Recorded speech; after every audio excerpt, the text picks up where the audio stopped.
மரணம் என்றால் என்ன? ஆண் என்றால் பெண்ணும் உண்டு. ஆம் என்றால் இல்லை என்பதும் உண்டு. அகிம்சை என்றால் இம்சை உண்டு. இவ்வாறு ஒவ்வொரு நேர்ப்பதத்திற்கும் எதிர்ப்பதம் என்ற ஒன்று உண்டு. இது இயற்கையின் நியதி, கடவுளின் கட்டளை. இப்படித்தான் பிறப்பு என்றால் இறப்பு என்பதையும் ஆண்டவன் நியமித்தான். பிறந்த உயிர்கள் உலகில் இருந்து கொண்டே இருந்தால் அதனை இந்நில உலகம் தாங்காது என்பதை அறிவுபூர்வமாக உணர்ந்துதான் இறப்பையும் நிர்ணயித்தான் இறைவன். பிறப்பை எப்படி நாம் மகிழ்ச்சியாகவும் சந்தோஷமாகவும் ஏற்றுக்கொள்கிறோமோ அதேபோல இறப்பையும் நாம் ஏற்றுக்கொள்ளத்தான் வேண்டும். ஆனால் அது நடைமுறை சாத்தியமாக இருக்கிறதா? இல்லை.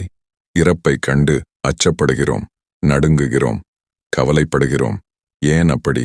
எதனால் சந்தோஷமாக இறப்பை ஏற்கத் தயங்குகிறோம்? ஏன் அச்சப்படுகிறோம்? இறப்பு நமக்கு எவ்வாறான வலியை கொடுக்கும் என்பது யாருக்கும்